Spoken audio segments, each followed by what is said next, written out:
I was up till 4 o'clock in the morning. Again. Shame on you. I know. Brought to you by some guys on the internet. This is Getting Tabled. With your hosts Jason the Bruce, You guy! George the Yang, I hope you are all entertained by my inaptitude. Jason aka Major Socks. We've been doing this and talking about various stuff. One of the stuff. Now sit back, relax, and get tabled.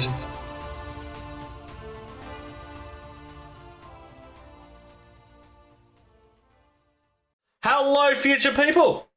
Welcome to Getting Tabled. We are without a George today, but that's No okay. George. We have more fun without him. Because we have Major Socks. How's it going, guys? It's good to be back this next fortnight, 2 weeks, whatever you want to call it. And I'm the Bruce, because I'm from Australia. Even though you could probably argue that we have two Bruces now, given that we're collaborating with Ben. Yeah, it's true. How's things been on your side? Crazy. Work Crazy? has been crazy. Yeah, work has just been... Okay, shipping containers for an exercise by boat. I don't do that very often in the Air Force, so... Given that the Air Force doesn't have boats, yeah. Actually, we do. We do have boats, actually. Most people don't know that. As the Air Force, we actually have boats. They are filled with bullets and bombs and missiles. So the aircraft carriers belong to the Navy, but you also have your own boats. Yes, we do. In the event that we need... In the event that we need munitions somewhere quickly, we can offload a whole bunch with our ships. Oh, okay, so they're cargo ships. Okay, that makes more sense. They're cargo ships, yep. But yet you still don't have your own aircraft carrier. Nope, we don't. That's the Navy. Really weird. Because if they were going to do that, why wouldn't the Navy just carry that too? Oh, they have their own too, but we have our own. Just seems really weird that you're kind of like you have certain things but not other things. I mean, I understand the whole the Navy has helicopters. I mean, I get that. We have them even. too. Yeah, I know. It's really weird. Oh dear. All right. Anyways, Shall we discuss some news? Newly received or noteworthy information, especially about recent or important events. For those wondering, yes, I'm literally doing this on my phone. Because normally when I'm doing it, Major Socks can't hear anything. So I'm trying to get around. I appreciate it. All right. The news. Oh, I'm accidentally showing things off that I shouldn't be. A hint for what's coming later. Are you previewing the news even more? No, I accidentally showed off what we're going to discuss in talking with the aiming at the ending. Oh, yeah, that's well before. Yeah. All right. So we don't have a lot from Games Workshop this week. There's only a couple of small things. They are in the middle of celebrating their Black Library celebration. They've started doing this every year now, which, to be honest, I don't think is a bad thing. I mean, it's not like they need help with their lore. I mean, that a lot of reasons why people get into Games Workshop is because of the lore. But I do think that people kind of forget to buy the books sometimes. Ironically, we are getting a couple of minis this year as part of that celebration. So we are getting one of Sanguinius' sons. We're getting Zephon. He's one of the heroes from the Siege of Terror and so forth. He's the Bringer of Sorrows, which is a really silly name for a hero. It makes him sound evil. Sorry, I just think that that's a really stupid name to give a hero. We also have... Now, I forget what this guy's name is. He's the hero of Lionsgate. He's Fafnir Ran. So he's from the Imperial Fists. I actually think he's more stoic and he's kind of just standing there with his axes. But honestly, I think he has the better mini of the two. Yeah, I agree. And there's also a little tease down the bottom of Valdor being released as well from Forge World. So they're doing a few things to celebrate Black Library. There is a free book that you can get access to if you buy certain things. We're not really going through that much today, but if you check with your local Games Workshop store, and I'm pretty sure it does have to be an actual Games Workshop store, because I believe it's very limited outside of that, to the point where they only have some for competitions, I believe. One of my local ones is doing if you buy any book from Black Library, you have a chance of winning one of 10. So it's fairly limited in that regard. On the bigger news, though, we do have some new minis coming for our event exclusives. So they're showing off a new one for Warhammer 40k, which is, hold on, it's a Space Marine. I know, it's really surprising. Of course. It's one of the, like, he's got a really nice looking sword. I mean, it's kind of very blocky in places, but I like the pose for it. Of the two, I think the Orc is probably my favourite, but ironically, neither of these really jump out at me like the ones from the last couple of years do. So 2 years ago, we had the Catachan lady, the one that caused massive outroar. And I don't remember exactly what they showed off last year, but I remember being excited for them. In the previous year, the one from before had gone into regular sale, or had been promised as regular sale. They haven't actually said that they're doing that this time. So That may be because COVID's yeah, not as prevalent, and so they're trying to get back into the cons. So they want this to be truly a war exclusive event miniature. it's possible.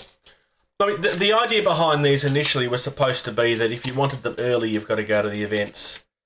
But it will ultimately be available to everyone else because Games Workshop finally started listening to how much people were hating the fact that they keep on doing this.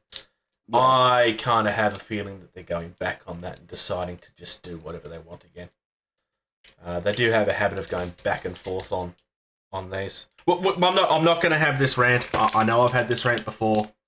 I'm not a huge fan of event exclusives. I understand why they exist, but I'm not a fan of only selling things to a very small percentage of the audience, and essentially supporting the scalper community, which is the only people that benefit from this. Games Workshop certainly don't. You could argue that Adepticon and stuff do, but and this is not just a GW practice.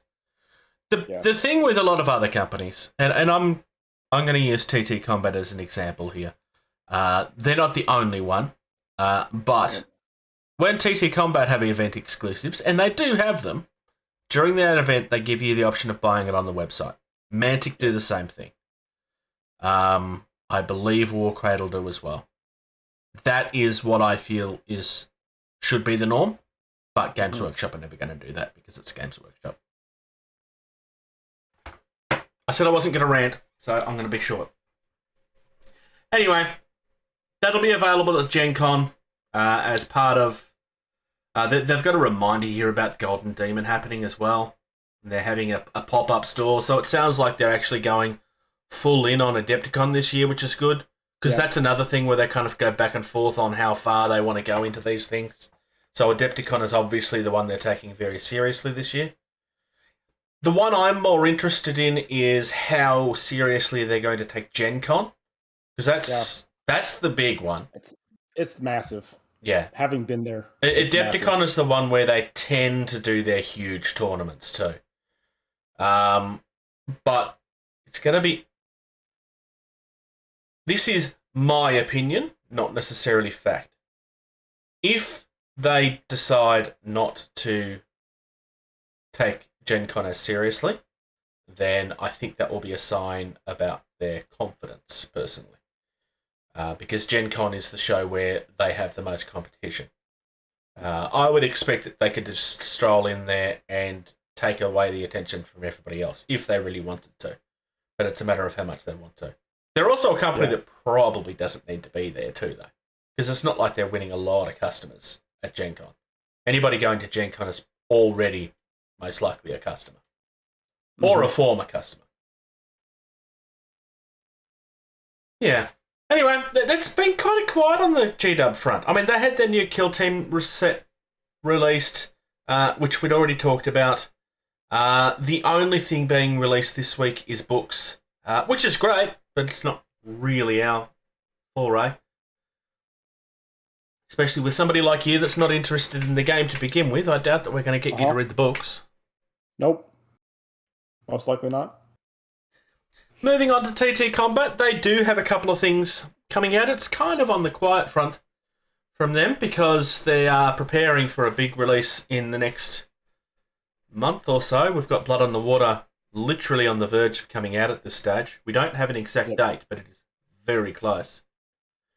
First thing there, that they are carrying the Army Painter speed paints. I will definitely be getting these in at some point. Obviously, I'll be buying this local because I'd be silly to buy them from overseas. But yeah, I have not got an order in, but I will definitely be getting them at some point. I want to do a comparison. Not that I'm going to be getting them and it's like, oh, look how awesome I am. It's more. I didn't invest very heavily into Conquest, so I haven't used them a lot. But I understand why people did invest very heavily. But if I'm going to go all in on something like that, I think I'd prefer to go the other way. I've used them a little bit with my droids, and it's pretty nice, pretty easy to do them real quick. It's a godsend for yellow. I've said it before. It's a godsend for yellow. Yeah. I was not very impressed with the white, for contrast. It just kind of came out all grey for me. But it was, I mean, it was kind of a flat-ish thing I put it on, so maybe that's my fault. Yeah. The big thing this week, and this is something that we're going to be talking about more than once, is, we've got cutters coming. Oh, we've got cutters here. They look awesome. I think this might be the first time in a while where the Scourge don't outright take the best looking competition. I agree with that. Not that I don't like the Scourge, but I actually think that they'd probably be bottom of the line on this one. I'd be very interested to hear what George thinks about the Shotari stuff. I don't. They look very... I mean, I know that we've seen these a little while ago, but we couldn't talk about them. Yes, we do get previous stuff that we're not allowed to talk about. Mainly because of reasons. Yeah.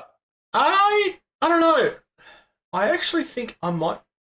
It's either the UCM or the Resistance for me as far as the looks is concerned. I kind of like the sideways looks of the UCM stuff. Yeah, I do too. It kind of, I don't know, it's like a bike with a sidecar, but as a spaceship. Yeah, it's a very good comparison. Yeah. To how they look. I like it. Yeah. The PHR stuff looks very nice as well. It's kind of very sharp and to the point. That one in the middle kind of looks like the fin is just folded down to become a different ship. Yeah, I agree. I mean, they look like yachts. Is the image I have in my head. And the Resistance stuff is always good. But I don't need to buy another fleet. I already have two, one of which that I never use. I am reaching a point where I'm like, maybe I should start building up my UCM again. I mean, my UCM is sitting there literally doing nothing. Because I haven't added to it for so long. Because I went and changed from... Because I was UCM and then I went to Scourge, so... Yeah. Otherwise, everything else there is stuff that we've already talked about. So, let's move on to some Bushido stuff. Because you know I hate talking about Bushido. Always. It's a pain in your side. Speaking of Bushido, if you're even vaguely interested in Bushido, come to youtube.com/gettingtabled on Thursdays, which is the day that we release our Tech Talks that myself and Brother Bear are doing. They've been doing really well, views-wise. We had the interview initially, which did very well. And our first episode in the first 24 hours had over 100 views, so that's Nice. pretty good for us. It's a sign that I made a good call on agreeing to do it. Thank you, Ben. I do appreciate it. So we've got a few things that are being shown off this week. There is some models for other factions. This first guy, Sautu Guy, so he's the guy with the big chain weapon thing. He is for the prefecture of Ryu. I do love the mini. I mean, he's quite gorgeous. He can actually throw that thing too.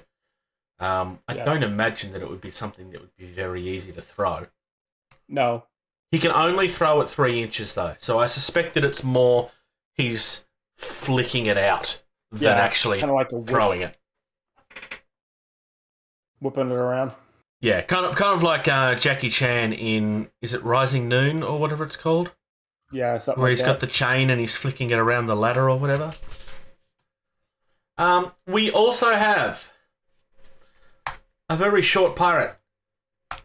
At least I think he's supposed to be short. It's kind of hard to tell with that actual pose. He does have a bit of lore where apparently they do nothing but tease him all the time about how useless he is as a sailor. But then the moment he gets onto the battlefield, he's just an absolute beast.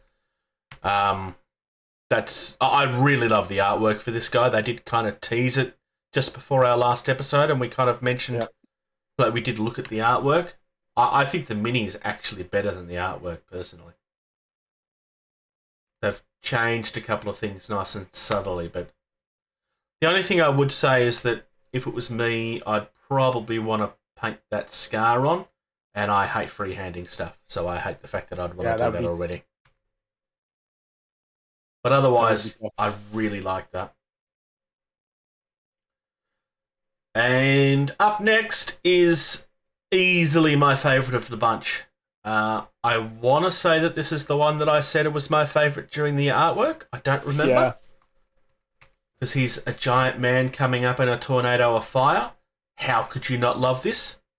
With fireballs in his hand. Quite literally. This guy's called Botan. He's a monk for the Temple of Rokan. This guy looks like he's going to be a beast, especially for the points. He's only 14 rice. I really love this mini. It's probably one of my favourites in a long time. And then we have somebody for the Syndicate. This is Satsuko, which my first impression is it's budget katana from Mortal Kombat.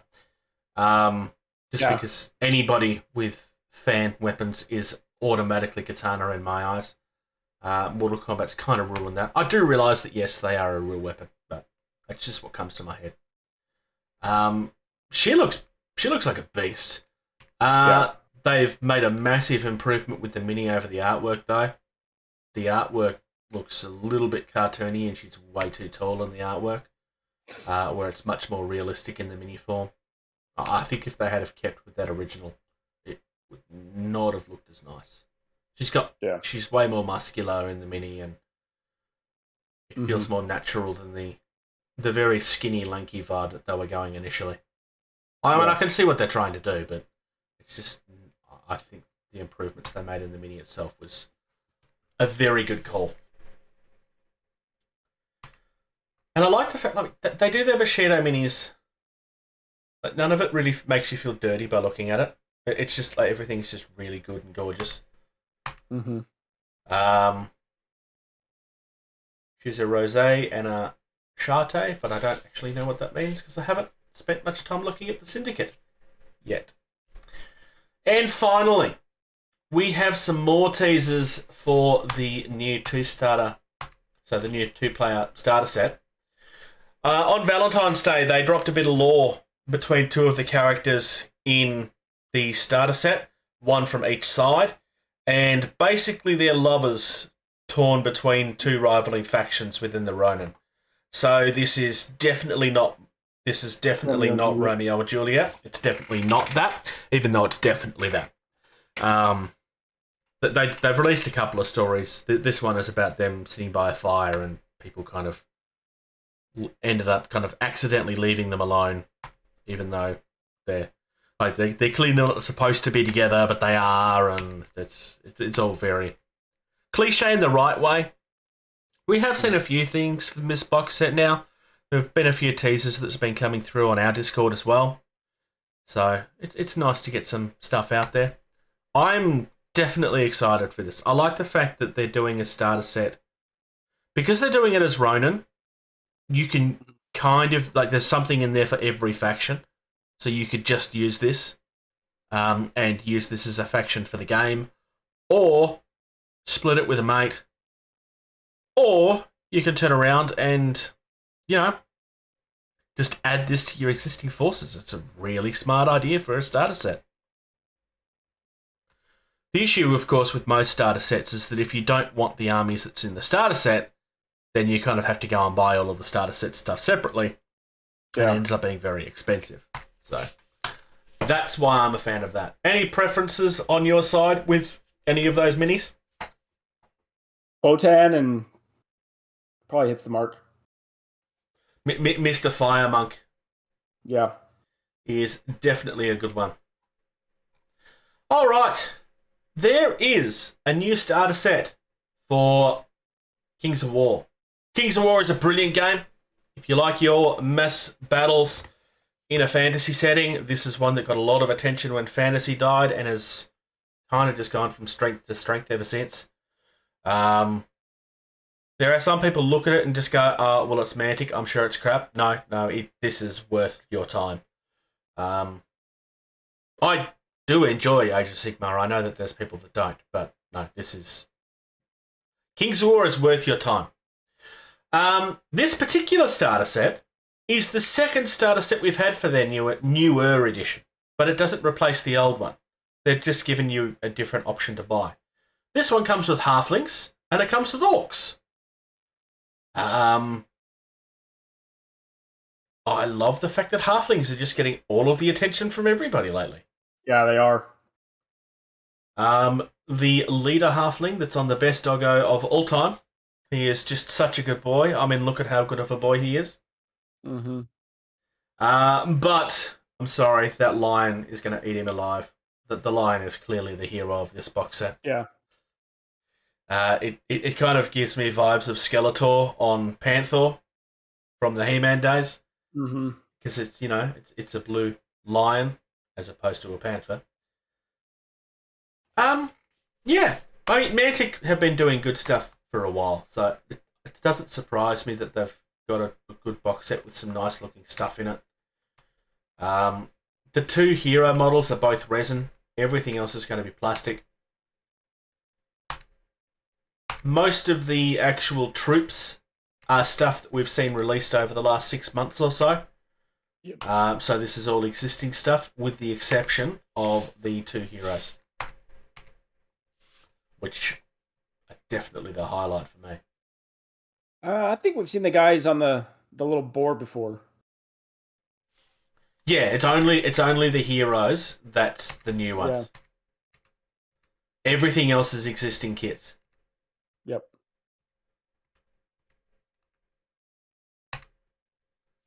Yeah, but I'm a fan of this. I think they've done really well with this box set. The old one was like the Northern Alliance versus, I want to say, the Rat King, which we also looked at. Mantic have been kind of going a little nuts of late because they're also releasing a new game on Kickstarter, because of course, for the Umbrella Academy, which was, I want to say, Netflix. It might have been Amazon. I've only seen a couple of episodes of it. This is actually based on the comic by the artwork. There is also quite a few teasers across on their Facebook page as well. I've highlighted a couple of them just on the screen at the moment. So this is going to be a board game by the look of it. It feels like it's going to be very much in the same vein that Walking Dead was, which is not a criticism. It's just that is obviously what they're going for. It's like the board game that could become more.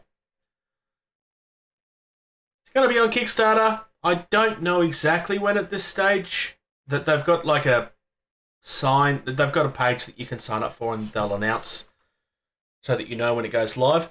But here's the big thing, and the thing that I think should be getting everybody's attention. The person that wrote for the rules for this is Alessio Cavatore, which is a very big name in the rules industry. He's been designing the game itself. He's worked alongside Mantic, not for the first time. They have worked together before. But Alessio Cavatore is not a name to be passing by. He's made some very popular things, or been involved in some very popular things. Yeah. One last look at those minis on the Facebook page. And then, Conquest time. All right, so all of their starter sets are being kind of rehashed a little bit here. Starting with the 2-player starter set, they've kind of updated this so that it now comes with the updated rules and everything. Because all of the existing sets were coming with older stuff. But the 2-player starter set, this was, without doubt, the most bang for your buck starter set that anybody had been doing for a while. Especially given that the minis are a little bit larger. Because this is a 35mm scale. So it's a little bit bigger than normal, but not quite as big as the Marvel stuff. That Abomination is like huge, which is the big spidery human person looking thing. Everything on the right hand side is horrible and ugly. I think I want to say that the box set images are just so much nicer than the old ones. Not that the old ones looked bad, but the box set just looks really nice. Mm-hmm. But they're also re-releasing the box sets for the actual forces themselves. So if you don't want to buy a 2-player starter set, and you'd prefer to buy just something for your army, you can also do that. This is kind of a more of a full buy-in than your start collecting type boxes, where you're getting a few things that give you a feel for what they work with, but they're not always great in the game. These are literally core units for each game. So you've got the Dwegum. The Dwegum comes with the same stuff that it used to. It's just, again, been updated. The big thing that's new, as far as I can tell, other than obviously the rulebook's been updated, but it's also coming with a next step guide. So it's coming with some advice on what you want to buy next. Which, that's nice. Yeah, I think all starter sets should be doing that. They're just stupid not to. Infinity does that as well, or at least used to. But Games Workshop don't do that. I suspect deliberately, but I'm not having a go at Games Workshop. Because it's not like they're going to complain if you buy stuff that's not great, because then you're going to buy more stuff. From moving on from the Dwegum, we have essentially the same thing, but for the Nords, which is your human faction. The previous one obviously being Dwarves. The Nords are very Viking-esque. I do love the Nords. They kind of have a few things, monster-wise, that kind of have the feel of monsters from their myth. Mm-hmm. You also have the 100 Kingdoms, which is another human faction. This is pure human, though. So this one is, you've got some knights, you've got some footmen, you've got, that hero is just gorgeous. I mean, all of their stuff is gorgeous, but the hero in particular. The 100 Kingdoms are like, they used to be a big empire and everything kind of collapsed because they lost a war. So they're kind of fighting against the darkness. This is a game where nobody's really the good guy. Moving on from there, we have the Spires, which is, you'll see a few crossovers from the 2-player starter set, but not everything. But the benefit of this is that you're not having to find someone to buy the human stuff if you didn't want them.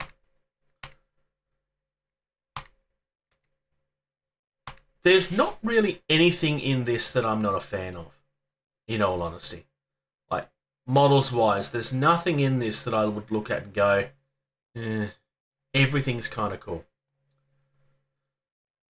And then finally, as far as starter sets is concerned... Oh, my thingy reset on me. Hang on. I need to find it again. We have the Wadroon.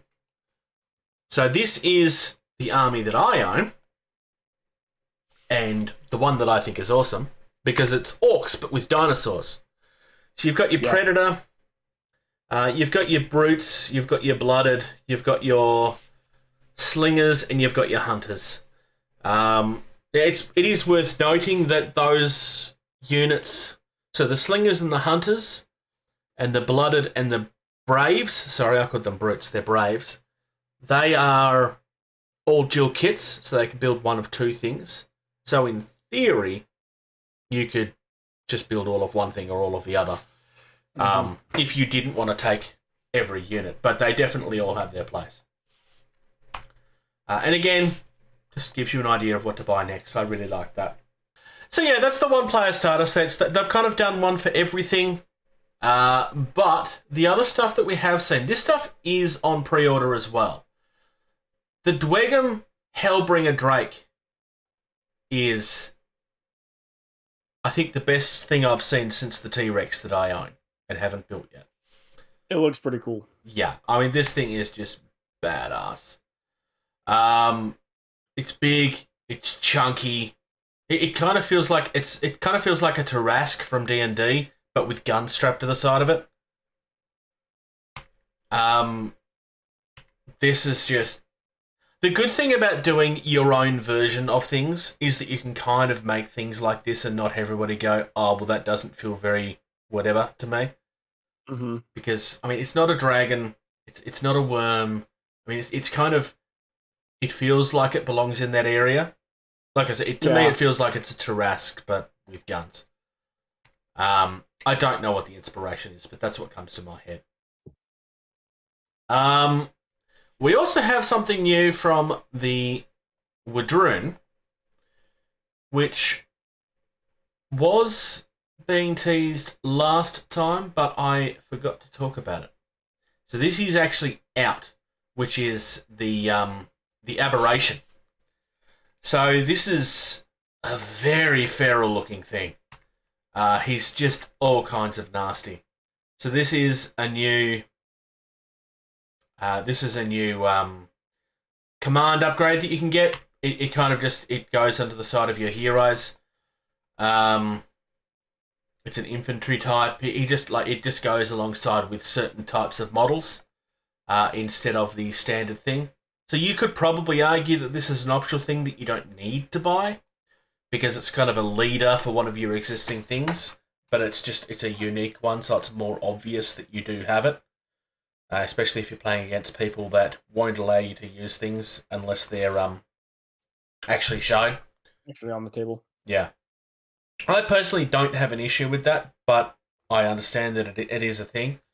It depends on what... I mean, if you was in a tournament, then I would expect that you would have shown that you have this stuff or done some work to the model to show that it's not just another model. That's just my thoughts on it, but I really like this. Over the weekend there has been a tease of what the new faction's going to be, but I haven't seen those at this stage, and until there's some better images of them, I'm going to hold them off till next episode. Cheap plug. If you like all of this stuff and you want to buy it, use the code GettingTabled in their checkout and you'll get 10% off. And support us too. Indie. Definition. Independent. Type. Slang word. Jargon. Altar of the Dead Gods. Now, there is something big about this that I'm deliberately not mentioning, and I will mention after a few minutes. But it's probably the most exciting thing about this for most people. So, this is a game that kind of, for me, has a very Frostgrave feel. Altar of the Dead Gods is exactly what you think that it is. Like you're going through an ancient old temple to try to find artifacts and treasures. It's a labyrinth found underground. It's filled with monsters. They're preying on humanity. It says like they predated humanity. Shapes of nightmares, old gods loomed over us. We came looking for riches. We found madness. So this is... It definitely has a Lovecraft feel. which is not accidental, obviously. It's a buried temple that you're exploring with your faction. You've got one of 6 factions. Not all of them are good factions. You've got vampires, you've got hunters, you have blood witches, you have pilgrims of the church, you have cultists, and you have the decadent waltz, which clearly is very nice, noble people and not an evil corruption whatsoever. I mean, with a name like that, clearly you know they have to be upstanding and lovely and good, and no, definitely not. But here's the big thing with this game. This is being developed from somebody in the community, and this is being developed and it's free. The rules are free. The cards are free. You can download everything from the website. You can make your own terrain. It comes with downloadable terrain that you can get for free. It's miniatures agnostic, so you can use your existing stuff and just make it fit wherever you want. So this is very much along the same lines as Frostgrave, where you could really go in deep and spend a lot of money making your custom faction. Or you can just grab whatever you want and just say, look, this is what this is what that is. Yep. I love this idea so much. The actual rulebook, when you download it, I'm trying to remember how many pages. It's 80 pages. And this doesn't read like, it doesn't just look like it's a Word document. It's got art, it's very well laid out. He's chosen specific fonts to make it look fancy. He's put a lot of work into this. I don't know exactly how long this has been out. It's possible that it tells me in this document somewhere. November 2021. So, I'm a big fan of this. Now, whether this ultimately ends up becoming something that they do end up selling, I don't know. But at this stage, it's literally available, and he's making it available for free. I mean, best way to get people testing it, I guess. But I suspect that there's going to have to be something that he'll need to do to fund it in the end. But yeah, if you want a rule set and you want to try out something that's different, there's no reason not to download this and give it a go. Like, there's no excuse. If you want to try out a new game, you can take your minis from whatever you own. I mean, if you've got sci-fi stuff, it's going to look weird, but yeah, like, you've got no excuse not to do it. And you can't tell me that you can't take your Legion stuff and just make something Star Wars. Like, it's an ancient Sith temple. Yeah. Or whatever. I mean, Sith stuff is designed to make you go mad. You can't tell me that wouldn't work. It's not that hard to change the aesthetics of these sort of things to make them work with what you own. Everything is very well laid out. There's diagrams and tables to explain how certain things work. I mean, they've got an example here of the push rule, and it's exactly what you think. If you're behind it, then it's being pushed that way, or that way, or that way. It's very much like Blood Bowl in that sense. There's some depth here. The artwork is really nice. It kind of feels like something that would have come out of Lovecraft. There's lots of these like random symbols and stuff everywhere. I don't know what I would play if I was to play this. I need more time to look at it. I don't know if I'm playing this. Given that this is free, and given how much work has very clearly gone into this, this is something that I could not talk about. Now, there was something else that we were going to talk about first, and I was going to talk about this next episode, but the website for some reason is working for me and not for Socks, so we decided to bring this up a couple of weeks early. But make no mistake, the only reason I was initially delaying this is because I wanted to know more about it before I started talking about it. How dare you? That's right. This is something that clearly I do have an excitement for. I love this idea. I'm kind of tempted to go vampires personally, but like I said, I don't really have a huge knowledge of what the faction. No, because I mean, how could I at this stage? I only found out it existed 3 days ago. Like I said, I really love this idea. There's absolutely no reason not to give this a go if you're looking to do something different, because it's literally free. It's literally something you can pick up and play with anything that you own. Steal some stuff out of a board game. Just go nuts. Yeah. That's true. So that's our indie. I think we should probably talk about some hobby.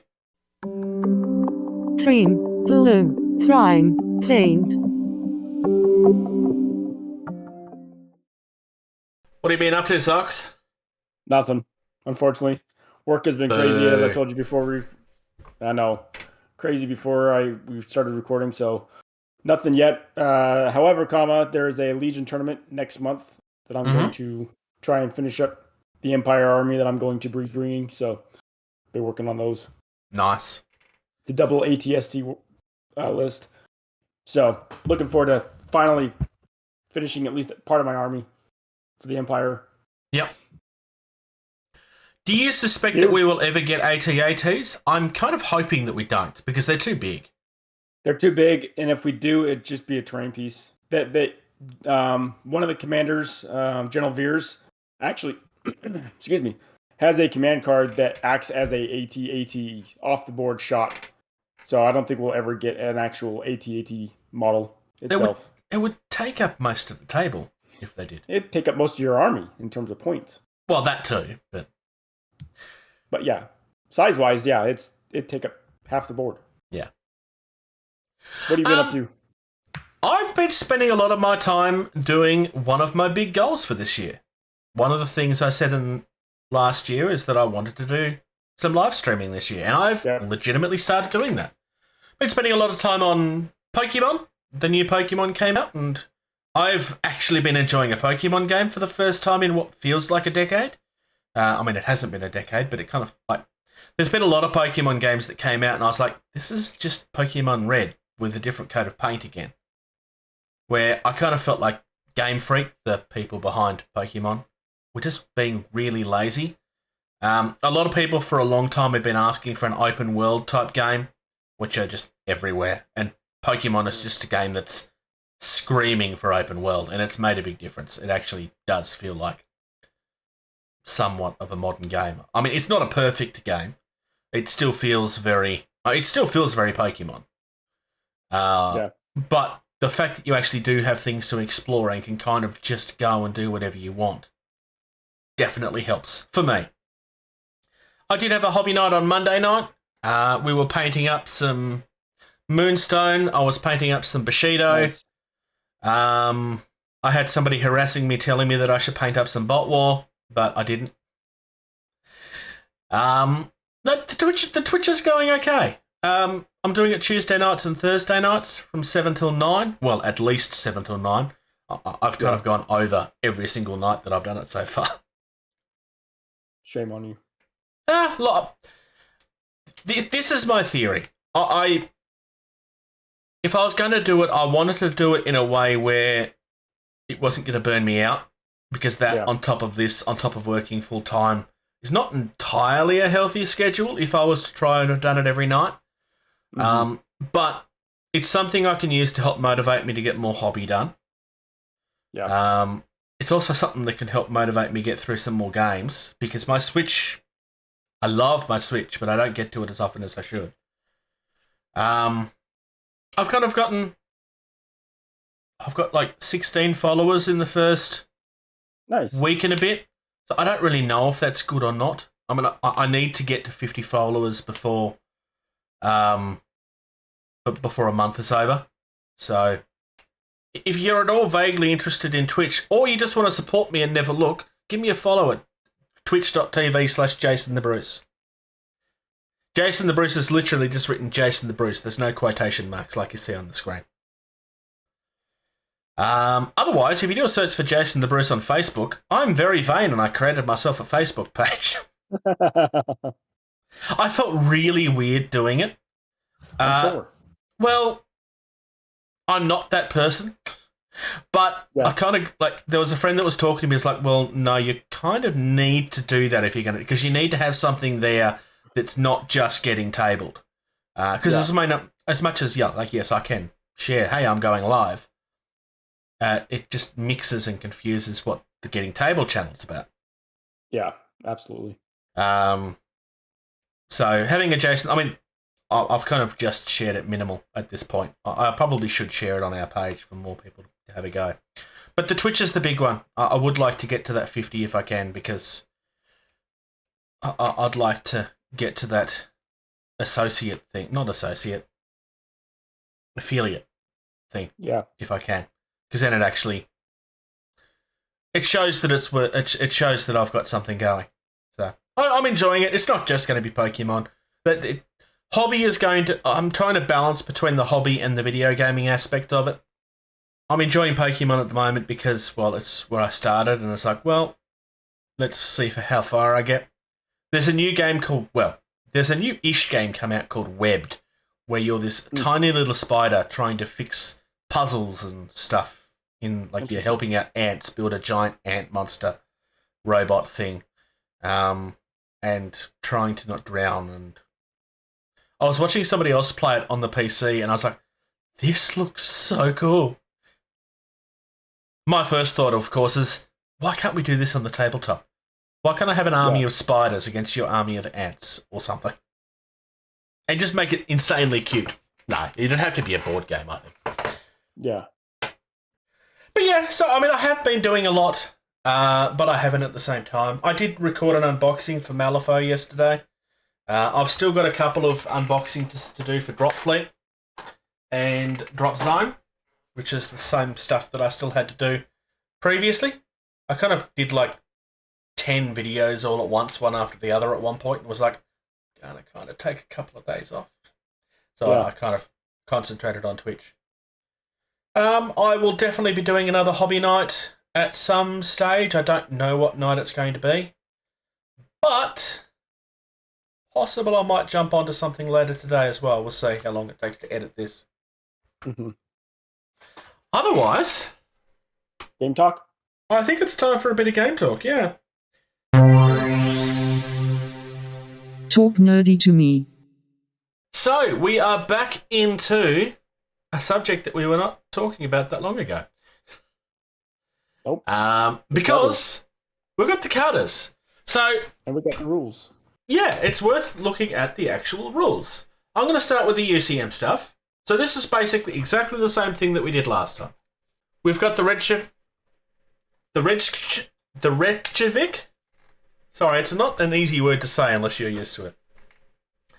It's got a 6-inch scan, 3-inch signature, 14-inch thrust. So these things are fast and hard to tie down. Yeah. It's got a hull of 5, armor is 5+. Point defense of 2. They come in groups of 2 to 3. Their type is light 2. I don't know what the L2 is about. I'm trying to remember what it means too. I'll look it up in a minute. They have Outlier and Vectored. They come with a UF 9000 twin mass driver. You get locks of 3+, 2 attacks at 2 damage, front arc only, and fusillade 1. So these things are quick. They are potentially going to do a lot of damage, but they're kind of glass cannony, is kind of the feel I'm getting for this particular one. I mean, that 14-inch thrust is going to get you up quite quickly into the mix. Mm-hmm. The Nuke is probably the one people are leaning on, actually. So this one starts looking very similar. 6-inch scan, 3-inch sig, 14-inch thrust, 5 hull, armor 5+, 2-point defense, groups of 2 to 3. So all of that's the same. But they come with haywire blasters. It's got a lock of 4+, an attack of 1, damage type of O, which we will explain in a second. Oh, 0, sorry. Front arc. Close action beam and haywire. So the haywire rule. If this weapon hits, the target ship can only go on standard orders this round. Which is pretty nasty. Yeah. Especially if you've set them up to go into something really mean. or you've got something that's about to absolutely obliterate them. Then they can't get away from it. Well, it would be very difficult for them to get away from it. Yep. Because they can only turn 45 degrees at either the front or the end. It's going to be very hard to outmaneuver something. They can't really get rid of spikes because they can't go quiet. They're kind of stuck just trying to survive, really. I mean, I kind of would argue that this is something that you're probably going to have to start taking. The nuke, that is. Yeah. But especially in saying that, you don't want a lot of them. You just need a group of them. Maybe 2 groups of them, but I'm not sure it'd be worth it to take more than 1 group. Yeah. Especially when it says in part of the description that if you got ships, opposing ships that are station keeping on top of objectives. Oh, that's a good point. I hadn't even thought of that. Yeah. You hit them with the haywire, and then they have to move forward. They can't keep on station keeping. Yeah. But going back to your tonnage L2, their strat rating is 2 instead of 1. That's what the L2 represents. Their strat rating when you're building your fleet. So each one is a strat rating of 2. Yeah, that makes sense. Based on the L2. Do you want to go through the Scourge? Yep. So the Scourge have the Wraith and the Parasite. The Wraith has a 6-inch scan, 6-inch signature, thrust of 16 inches, hull of 6, armor 5+, 2-point defense, 2 to 3 grouping as well, tonnage is L2, outlier and vectored as well. And then for its weapon types, it has the Oculus Rays at a 3+ lock, 1 attack, 1 damage, front arc with Scald. And then it has the Plasma Brand with a 4+ lock, 2 attack, 2 damage, front arc, close action beam as well. Yeah. So pretty nasty, getting in close. And then the Parasite, this one is nasty, and I think I'm a big fan.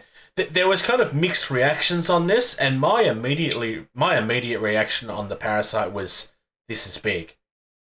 Why not take it? Like, you have to." My opinion on I'm going to let you talk about it first because I'm talking about this. Yeah. So 6-inch scan, 6-inch signature.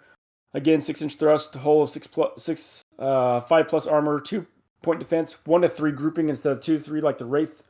L2, outlier, and vectored as well.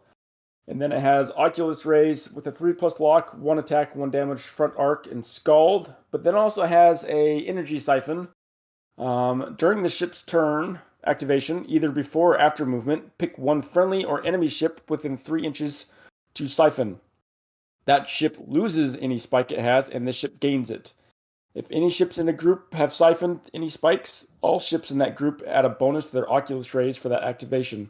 So if you have a minor spike anywhere in your group, you increase your attack and your damage of your Oculus Rays by 1, and if you have a major spike, increase that by 2. Yeah. Which is nasty. Now your attack is 3 and 3 for 3 ships. Yeah. With Scald. So here's the thing. When this first started getting talked about, a lot of people's reaction about this was, yes, but I don't understand why you would ever use it. Like, how is this? I mean, I understand why it's supposed to be helpful, but I don't get why you would ever use this over just something that's going to do damage. So no, but this is like, either you're using this to stop your big things getting shot out. Siphoning a major spike after a ship goes weapon free, like your dreadnought or a battleship. Me and Socks are in a battle, and he's trying to take out my dreadnought because my dreadnought's causing a lot of damage, and he's just managed to get a major spike onto it. So I'm stealing that major spike, which means he no longer gets to do it, and you take out my dreadnought. And on top of it, I'm using that major spike to punish him for doing it to begin with. This is nasty. Mm-hmm. If you're not taking these and finding a way to use them, you're not paying attention. I would put these with a group of in a grouping of with a battleship or a dreadnought for that purpose. Yeah, your battleship or your dreadnought goes weapon free, or like you said, I get a couple of burn through shots with the lasers. Yep. And cause the major spike off of that, and then I lose that 12-inch scan range because I lost that major spike on you. But then you're going to punish me with 3 shots. Here's the thing, though, too. Realistically, it also works the other way. I want to attack you with my dreadnought, and I'm going to go weapons free. Oh no! Now my ship is kind of exposed. Oh, that's okay. I will siphon that off and do even more damage to you. Yep. Like, take these with something that's going to be weapons free, so that either you use it to protect them and then get to do more damage with them, or you're protecting it from the energy spikes that other people are giving it. This is must take. Make no mistake. Like, in a tournament situation, I do not understand how you would not have this in your list. It's too good. It's not broken. Like, these things will, like, the moment you do that once, they are going to be taken out. There's no way people are going to allow you to get away with this in multiple turns. Mm-hmm. But all you need to do is get away with this once. There is absolutely no reason not to take these in your list. I'm welcome to the discourse. I know that people have the other opinion, but I think this is the best ship. No, there is one in the UCM that's also quite nasty. But yeah. So they actually have these up on the website, their fleet builder, and their Parasite is 35 points. Yep. Each. The Wraith is 80 points. So for 240 points to get 3 of these, it's not bad. No, yeah, it's really good. PHR. So we have the Pegasus and we have the Urania. Pegasus is a 6-inch scan, 3-inch sig, 14-inch thrust, so it should be pretty obvious these things are all going to be fast by now. 5 hull, armor of 4+, point defense of 2, groupings of 2 to 3, light. They've got outlier and regenerate 6. That alone is kind of scary on this. Comes with nano droids, so this is only for close action. Locker 4+, 2d3 plus 2, 1 damage, front and side, and it's close action swarmer. Drone repair. The regenerate rule does not shut down when the ship is crippled. So this thing has a lot of really nasty... it's going to be really hard to get rid of these. As if you roll... drop zone. Yeah. You're looking at either 3 attacks or 7 attacks. No. Yep. 4. Either. So 1, 1. 2d3. Yeah, so it's either 4 or 8. Or 8. 6 makes 8. So it makes it. Yeah, 8. Yeah. So it's either 4 or 8 damage that you're. So it's either 4 or 8 attacks that you're getting on this. But even if you're rolling bad on this is really going to be annoying. Yeah. I'm not going to quite say that it's must take, but this is really tempting because you're not going to be able to get rid of these things either. And the Urania. So this is an 8-inch scan, 3 sig, 14-inch thrust, 5 hull, attack of 4+, armor of 4+, point defense of 2, groupings of 1 to 3. It's light, outlier, and rare. This one has a targeting link, so you already know exactly what this is going to do. Friendly ships within range, scan and signature of this ship can use it as a spotter, measuring range from the spotter of the target ship instead of from their firing ship.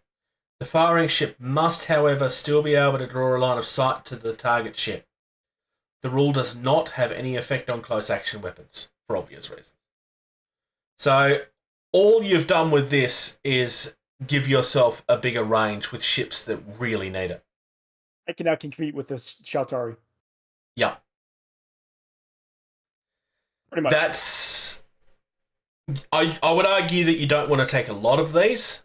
No. But I'd say that the PHR is the one where, realistically, going to want both types. I think that the Urania probably is going to be must take. I mean, the one thing with the PHR that makes it hard is like you do have to think a couple of turns in advance. It's a little bit more complicated to get them working right.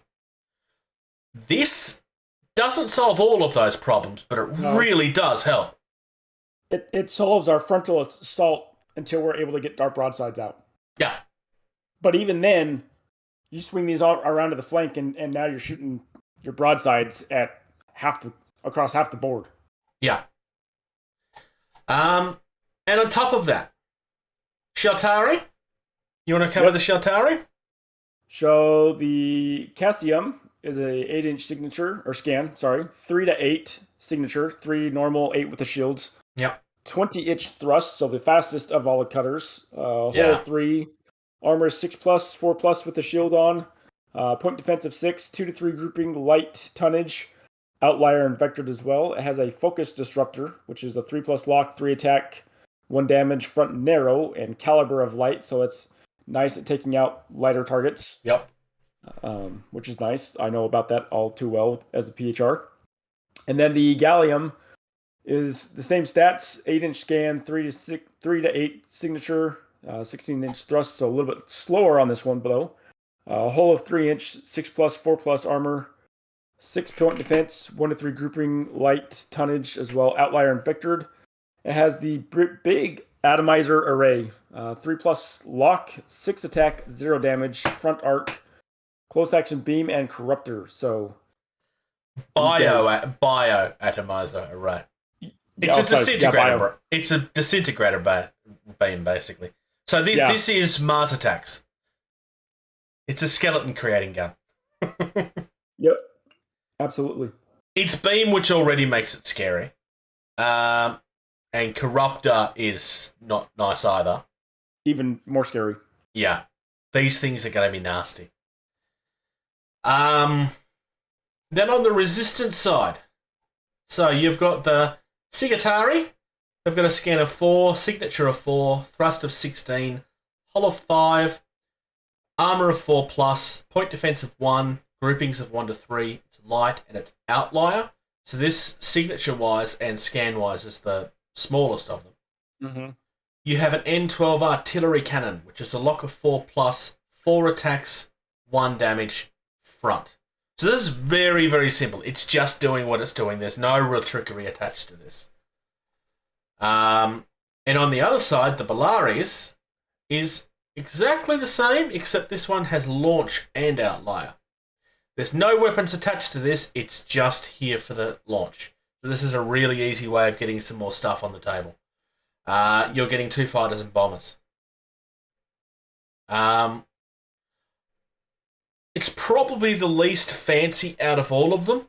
But if you're struggling to get fighters and bombers, which you do want in a competitive list in this game, and you don't want to take them on your big ships in replacement of something else that you want, this is an easy way to solve the problem. This is more, it's something that gives you options as opposed to something that fills a gap. It's the least exciting thing. It's the least exciting thing in the list, but I don't think it's a bad option. Just my thought. I agree. The other thing that dropped this week is there's been a fairly big balance pass go through, so I thought it was probably worth touching on this very quickly. We're essentially just going to go through the list on this. This is all just balances. They do touch on a couple of things. Experimental rules. The first thing they're adding is a couple of new experimental rules in the FAQ. You don't need to use them. They're experimental. Basically what they're doing with these sort of things normally is that it's an experimental rule. We're trying this to see if it works and helps. If we find that it does, it will become permanent. If they find that it doesn't, then it was only experimental, they can take it away. It gives them options. I know not everybody likes the experimental thing, but when you're introducing something new, it's probably not a bad way to do it, honestly. Especially if you're not sure if it's going to break things. Like if you do something that's like, this could be fun, but it could also ruin and break the game. Then this gives a chance. This next one could be really good. So, for Dreadnought, add standard orders and special orders that allow a dreadnought to fire one weapon system, allow it to fire two weapon systems instead. Which makes sense. It's a huge ship. Yeah. It should be able to fire a few more weapons than on standard orders or something that allows it to shoot with special orders. Yeah. See, what they're trying to do here very clearly is they're trying to give people a reason to want to take these in a competitive list, which doesn't happen. Dreadnoughts generally don't appear outside of friendly games because points-wise, you just end up being better off taking other things. That could very definitely change that. Oh, yeah. I can see a lot more being brought in tournaments. Yeah. But I can completely understand why this is experimental too, because it could very easily make them too good. If it does, because I kind of like this idea, and I think I'd prefer them weakening the weapons before they take the rule away, personally. Yeah, that'd be a good trade-off. But then, why does the big ship have crappy weapons? Is the other. Yeah, that's true too. I'm kind of hoping that it just works and they don't need to tweak this. Overcharge has also changed. So it's now changed to a weapon with this rule may be overcharged. An overcharged weapon, and any weapons with overcharge it is linked to, doubles its damage value for that attack. If the ship is on weapons-free orders, it may only fire close action or low power weapons, but not any other weapon types. However, if the ship is on any other orders, it may not use launch assets or fire any other weapons, including close action and power weapons. So, there's a couple of things that's changed here. If you're overcharging a weapon, it's doing more, but it means that you can't use other stuff. You can't have it both. Yeah, you can't have it both ways anymore. This is the big thing. And I think this is probably a move for the better. As much as, overcharge is nice, but risky. But it didn't really make a lot of sense that you're overcharging this, putting all your power into this, but somehow you can still launch everything and use your other weapons. Yeah. Though, in saying that, I don't understand. Well, under this new version of the overcharge rule, I don't think you'd be doing it on weapons free anymore. No. Unless you have a lot of weapons that are not close action and low power. Yeah, that's true. Because you can still use the close action and low power. You just can't use everything else. So if you're on a dreadnought that has like 5 or 6 different guns, it means that you're only getting to use the one gun, but your close action stuff and that is okay if you're close enough. I don't know.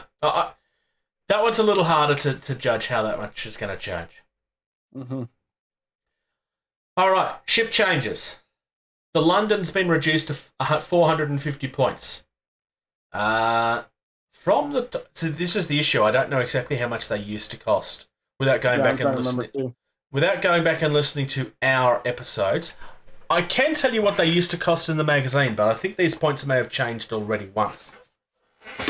Yeah.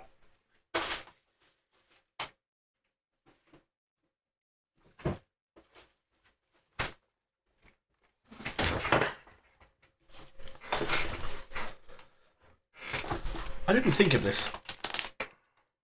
I was just thinking, well, I can't talk about it. And then I realised, oh, wait, yes, I can. So, UCM, London. 500-ish, if I remember correctly. Used to be 470, so it's a drop of 20 points. 20 points. The Washington's 440. Used to be 450, so that one hasn't changed as much. Nope. And then we have the St. Petersburg, which has gone down. Yeah, I think that used to be around the 160-ish. Yeah, that sounds about right. They're not in this thing. And they've already been updated on the website, which is why we're not bringing the website up. There's no point. The Shenlong is down to 160, and I think that used to be 175 off the top of my head. Some of these things are going to be wrong. I am acknowledging that. The Raiju is 150, and I think that used to be around the 160 mark or 165.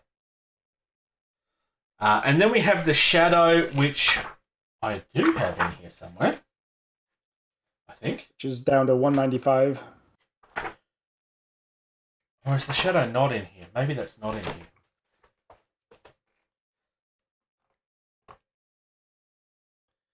Incubus. No, that's not in here. PHR-wise, the Agrippa has increased its points to 175. The Agrippa, from memory, is one of the ones that we really liked. Yeah, that's the one that allows you to do that little debris field. Yeah. Which I can see why it's increased to 175 points. If you're able to put out that debris field, it only affects your opponent. There is, like, this is the one that we were like, this is really good. It might be too good. Yeah. So there's also been a change made to that. So the change to the hollow debris field effect is to once per activation during any part of that activation, including during movement, you may place a dense debris field within 3 inches of the ship. These debris fields are removed at the end of the roundup phase and are circular with a 4-inch diameter. A D6 or custom template are preferred tokens to represent these. Friendly ships and launch assets ignore these debris fields. So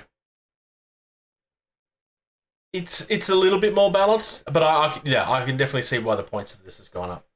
The Hector has gone down to 155. I don't know what that used to be because I'm not a PHR player. 165, 170, somewhere around there. Yeah, and the Ajax is down to 95. I think that used to be around 100. 100, 105, yeah, somewhere around there. Yeah. The Shotari, the Jade Particle Lance, remove Fusillade 1. And Particle Lance, increase the damage to 2. This makes sense. It's just like this just makes sense. Let's just give it the damage all the time. The Obsidian, reduce its points to 145. I don't know what that used to cost. I want to say 160. The Hematite, increase its points to 230. I'm not sure. Yeah. George would know. Yep. I doubt that any of this is going to really surprise George, but at the same time, we both know that he's going to moan about it. Yep. It doesn't matter how much sense or any of the nerfs make.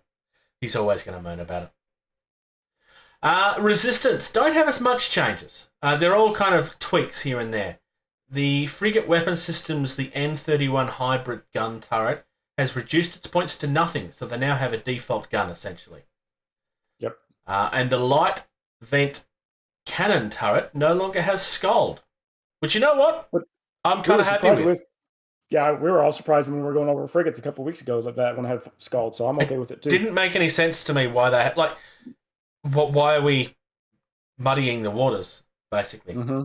Because then why would you not just always play Resistance and nobody else when you can already create anything that you want? Yeah. The heavy frigate has increased its points to 35, so that's its base cost before you start adding stuff. The Senator has reduced its points to 160, and it's increased its scan to 12 inches. The Triumvir rule has added Rare as a special rule, so you can't take as many of them anymore. I'm surprised it didn't have that already, to be honest. Yeah. It's changed its box of scraps to read, at the end of this ship's activation, pick one friendly ship within 6 inches, in line of sight, including this one. Place a box of scraps tokens next to that ship. Next time that ship would be destroyed, it isn't. Instead, remove box of scraps token and that ship remains in play, with D3 hull points remaining. Box of scraps tokens persist through rounds, but ships may only have one box of scraps token. So you can't just spam it, which is good. Nope. And that's it. Yeah. So none of this really feels like, oh my god, this changes everything. It all kind of feels like little tweaks, which is what you would expect, honestly. Yeah. It all kind of makes sense in my head. The only thing I would say as far as a negative is concerned is I kind of wish that these articles said from this to that. As much as I understand that it would take, as much as I would understand that it would take a little bit more time to write it, the downside of presenting them this way And I'll make the same criticism to Games Workshop, just for the record, because they also do it this way. But unless you're the sort of person that has the brain that always remembers everything, which most people aren't, then you don't actually know how much of a change these things are. Yeah. I mean, I had to look up some of them, and I can't look up all of them. There's no point digging out the old rulebook for the original ships because they've changed a million times since then. Yeah. And we talk about this game all the time. Neither of us have eidetic memories, though. So it makes it a little harder. But that's it for Game Talk. At the apex of forthcoming days. We have a couple of things coming up. Adepticon is obviously coming. That's actually coming up really quickly now. Real quick. The tickets... Oh, that's not what I want. The tickets for Gen Con are on sale. They went on sale 3 weeks ago? Yeah, something like that. It might be a month ago now. That is August 4th till 7th. And yeah, badges are on sale and I have been for a while. Conquest Games Convention, conquest.asn, that's S for Sam and for Nelly, .au. That's coming from the 15th of April to the 17th of April. That is, Conquest is the name of the event. It has nothing to do with the Conquest game, just to stop people being confused. It is an event that's happening, much like your Adepticons and your PAXs and so on and so forth. The World Model Expo. Tickets are on sale on the 1st of March. That is from the 1st of July till the 3rd of July. Takes place at the NH Eindhoven Conference Centre in Koningshof. It's in Veldhoven in the Netherlands. And given that Michelle has still not told me off for saying it wrong, I'm just going to assume that I'm saying it properly. Because you know that he would have told me off by now if I was saying it wrong. That's www.wmformary2020.com. So that just gives you an idea of how long that's been delayed because of world events. Yeah. Going back to Adepticon, that's March 23rd to the 27th. So I never actually said what date it was. Yeah. Good job, Bruce. I'm great at this. Thank you to those that support us. If you're in a position to do so, please consider doing it. It gives you early access to almost every video that we ever make. There's been videos that they've had like 3 weeks early at this point because of the big rush of stuff that I all did at once. Patreon.com/gettingtabled. We'd love to get those numbers up. We'd love to get this show to a point where it's paying for itself. It's not at this point. It's coming out of our pockets. We'd love to get it. We're not trying to make millions out of this. We just want it to pay for itself. We are very grateful for those that do support us already. If you want to follow us, facebook.com/gettingtabled. That is probably the best place to go because it's the most active. We are also on Twitter @gettingtabled and Instagram @gettingtabled. We are sharing our videos there when they go live. I have started doing that. If you would like to reach out to the team, gettingtabled@gmail.com. We have a website, which is gettingtabled.weebly.com. And if you want to give me a follow on Twitter, if you want to give me a follow on Twitch, twitch.tv/JasonTheBruce, I'd really appreciate it. I'd like to get those numbers up to 50 if I can. Look, I realise that Twitch is not something, like, not everybody likes watching people play games. But I am doing hobby and stuff on there as well if you want to hang out and just chat about whatever, pretty much. As long as you're not rude and nasty to people in the chat, I don't mind what you talk about. And otherwise, what are you going to be up to this fortnight, Socks? Some Empire. Getting ready for this tournament. Nice. Yeah, getting ready for this tournament, March 12th at my local game store. How much have you got to paint? I've pretty much got all my Stormtroopers based already. I just got to paint all the black. Okay, that's not too bad. They're under cloth. And then I have one ATST to paint up, General Veers to paint up, and some Scout Troopers and some Death Troopers. So you're going to be a busy man this fortnight. I will be, yeah. All right. I'll Besides be on. Twitch? Besides Twitch, I want to get some Bushido stuff finished. I'm currently considering redoing my Bot War stuff because somebody's, by pure coincidence, like I'm not throwing accusations here, by pure coincidence, that pastel blue and purple color idea that I had going, somebody else has done exactly the same thing. Thank you. Thank you. Thank you. Thank you. Thank you. Thank you. For listening to Getting Tabled. Music used in this podcast was created by Eric Matyas at soundimage.org.